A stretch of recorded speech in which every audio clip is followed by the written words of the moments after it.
Hi friends, welcome back to my YouTube channel Plants, Pots and Bonsai. I am Pranav here.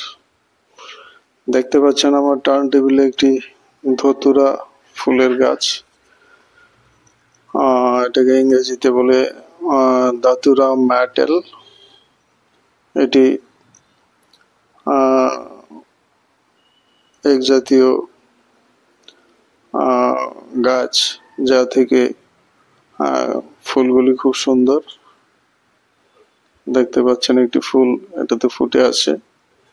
এই ছোট চারাটিকে আমি 1.5 মাস আগে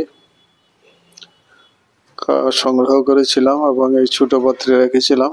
এখন এটাতে ফুল আসতে শুরু করেছে, তাই আজ এটিকে অপেক্ষাকৃত বড় মাটির টবের মধ্যে আমি একে স্থানান্তরিত করছি।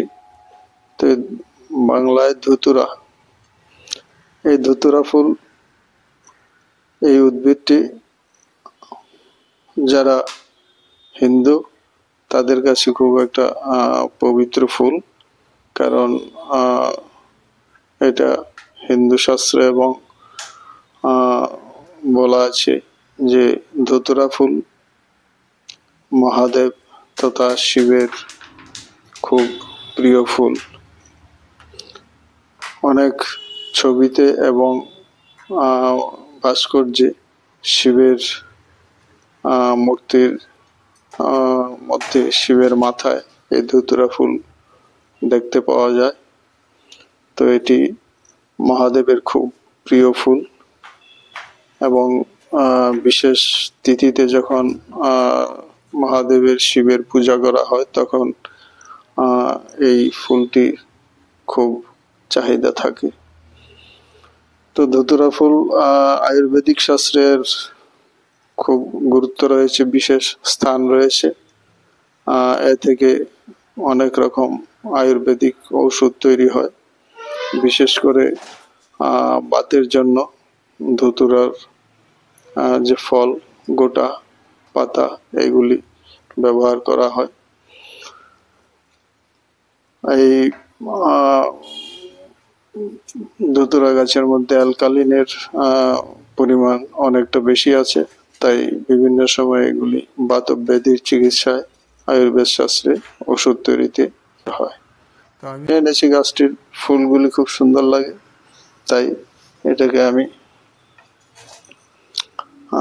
ফ্লাওয়ারিং প্ল্যান্ট হিসাবেই বড় করছি। তো ধুতুরা গাছ, ধুতুরার গোটা বা ধুতুরা ফুল এর সবটাই খুব বিষাক্ত। কোনো প্রাণী, পশু পাখি যদি এটা খায় তবে খুব বিপদ হবে, এমনকি প্রাণও যেতে পারে। এটাতে খুব হাই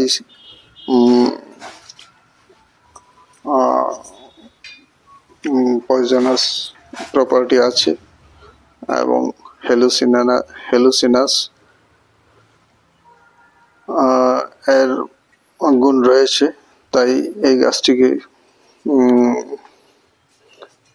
পশু পাখি এবং ছোট শিশুদের নাগালের বাইরে রাখতে হয়। যাই হোক, আমি আর ফুলের সৌন্দর্যে আকৃষ্ট হয়ে আমি এই গাছটি এনেছি। তো মাস 1.5 রাখার পরে এতে ফুল আসতে শুরু করেছে। ধুতুরার ফুল নিশ্চয়ই আপনারা দেখেছেন, গোল গোল হয় এবং ফলটি কণ্টকাকীর্ণ, সারা গায়ে এর কাটা থাকে এবং ভিতরে ছোট ছোট বিচি থাকে দানাদার। এইগুলি থেকে ফেটে গেলে এমনিতেই আবার নতুন চারা গাছের তৈরি হয়। তো এই গাছটি যে কাণ্ড, এটা খুব শক্ত নয়, এগুলি নরম কাণ্ডের সফটউড গাছ। তো এর থেকে বনসাই করা যায় না, বনসাই হবার নয়, কারণ এর কাণ্ডটি অনেকটা ফাঁপা থাকে এবং নরম থাকে। এর থেকে ফুল পাওয়া যায় এবং গাছটি 1-2 বছরের বেশি বাঁচে না। তো যাই হোক, হিন্দুদের পুরাণে বলছে যে মহাদেব যখন সমুদ্র মন্থন করে বিষ উঠেছিল, সেই বিষ শিব ঠাকুর কণ্ঠে ধারণ করেছিলেন। তো এই জন্য শিব ঠাকুরের গলা নীলকণ্ঠ বলা হয়। আর এই ধুতুরাতে যে বিষাক্ত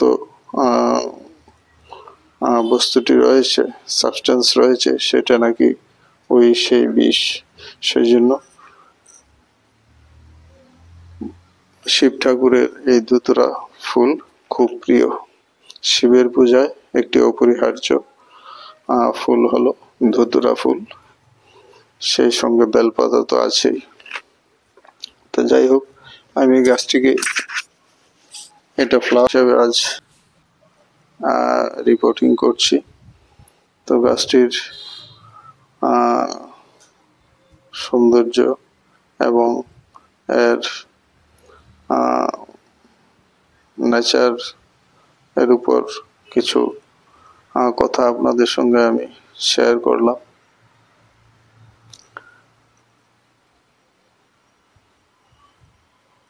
এই গাছটিতে দিনে দিনে অনেকগুলি ফুল একসঙ্গে ফুটবে, তখন খুব সুন্দর লাগবে। এটি কালো রঙের গাছ এবং ফুলের চারপাশেও একটি ঘন কালো বেগুনি একটি আভা রয়েছে। ফুলটি দেখতে খুব সুন্দর।